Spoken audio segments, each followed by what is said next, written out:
I think that just the competitor that I am, I'm fierce, I'm sassy, I stick up for my teammates, stick up for myself, and so sometimes I think that's okay to be feisty. The scene was set in Indiana, a place known for its electrifying basketball atmosphere, when Sophie Cunningham made her grand entrance.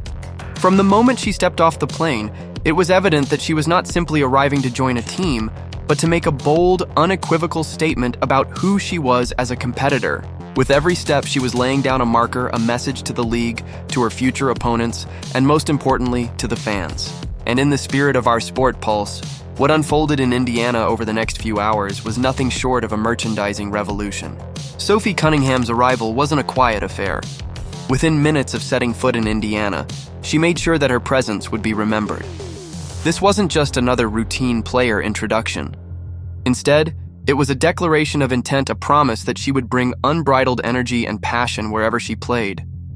Her words during the press conference resonated with every fan who had ever yearned for a player who combined tenacity with style. Be yourself, but I'm excited to play in front of the fans. I think that she's drawn a lot of people, not only to Indiana, but to the women's game as a whole, and so just to be a part of... "I'm fierce, I'm sassy, I stick up for my teammates, and I stand up for myself," she proclaimed with unapologetic confidence. It wasn't just a self-description. It was an invitation for the fans to join her on this new journey. The press conference itself was a masterclass in setting the tone. Sophie didn't hesitate to let everyone know that she was more than a role player. She was a competitor ready to change the dynamics on the court. Even as she spoke, cameras flashed, and her new Indiana Fever jersey, proudly displaying the number 8, was being showcased for all to see. The jersey, a vibrant red masterpiece designed by Nike and emblazoned with the Fever's emblem, wasn't simply a piece of merchandise. It was a symbol of what was to come. The moment the jersey's picture hit social media, the response was immediate and overwhelming. Fans flooded the comment sections with their enthusiasm, and soon the message was clear. Sophie Cunningham's jersey was flying off the shelves. Social media erupted almost instantly after the press conference. One moment, the fans were reacting to Sophie's electrifying introduction, and the next, they were frantically refreshing the team store's website. Comments ranged from exuberant declarations of support to exclamations of disbelief. One fan even noted that while trying to secure one of the jerseys, the site displayed messages like medium sold out, large sold out, extra large sold out, and even 2XL sold out. In what felt like a matter of hours, every size except a nearly depleted extra small had vanished from the virtual shelves. This was no ordinary sellout. It was a full-blown merchandise frenzy that left many wondering if they had witnessed history in the making. Put it up. I was going through the comments and I noticed someone commented saying, "I'm going to get one of those jerseys. Sophie Cunningham, yes, I'm getting that jersey." But the comment... While Sophie was only minutes away from her first practice session with Indiana Fever, her jersey had already achieved a near mythical status. It was as if the jersey had become an emblem of hope and inspiration for the fans, symbolizing not just a player's arrival, but the birth of a new era.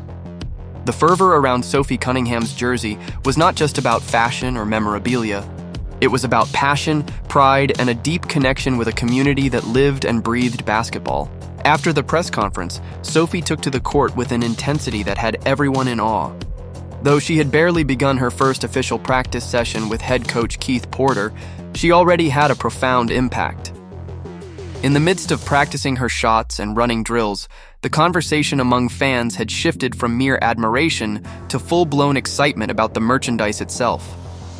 The narrative was clear. Sophie's arrival had set off a chain reaction that left everyone scrambling to secure a piece of this new legacy. Not long after Sophie's gym session, the team store's online inventory was checked repeatedly by enthusiastic fans. "One item left, low stock," flashed across the screen as sizes that were once available had completely disappeared. The only remaining option was the extra small jersey, a fact that had fans on the edge of their seats.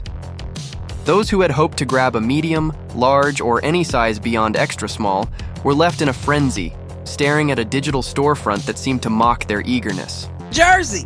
These jerseys are gone. These jerseys are about sold out. Can't get one. And I was thinking, wow. It was a clear demonstration of the overwhelming demand, a demand that had been spurred not just by Sophie's raw talent, but by the palpable excitement that emanated from her every word and move. For many fans, the sellout phenomenon was a bittersweet moment.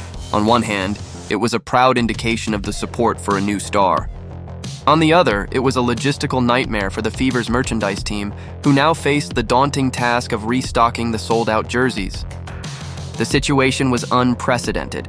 A role player, new to the team, had ignited a sales storm that many believed only a generational superstar or a #1 draft pick could provoke. Up in Indiana, just had her press conference, just got in the gym already. I know she got in the gym with Keith Porter, knocking down shots, working on stuff. The jersey that you just saw her highlighting got... In the midst of this unfolding drama, the reaction from rival teams and their supporters was equally fascinating. While some fans of other franchises initially scoffed at the idea that a role player's jersey could sell out so quickly, they soon had to reckon with the undeniable truth. The Indiana Fever had tapped into something extraordinary.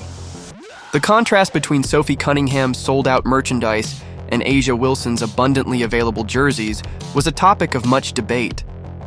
For many, it highlighted that in today's sports world, the narrative is not solely dictated by star power or past accolades. It can be forged in the crucible of raw energy and authenticity. The discussions online grew more impassioned by the minute.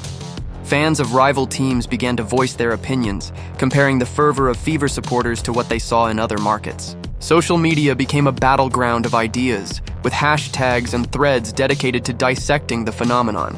Some argued that the sellout was a mere fluke, while others contended that it was a sign of a paradigm shift in how teams engage with their audiences. Amidst all the noise, one thing remained clear. This morning I said, let me go see for myself what's up with the sale of the jersey, just because I had seen that. Indiana Fever fans were setting new benchmarks for loyalty, and the rest of the league would have to take notice. The merchandising saga also provided a moment of introspection for brands like Nike, which had designed and produced Sophie's jersey. As the orders poured in faster than anticipated, it became apparent that the supply chain was struggling to keep pace with the unprecedented demand. Nike, long regarded as a leader in sports apparel, suddenly found itself in a situation where the very product that had generated so much buzz was not available in sufficient quantities.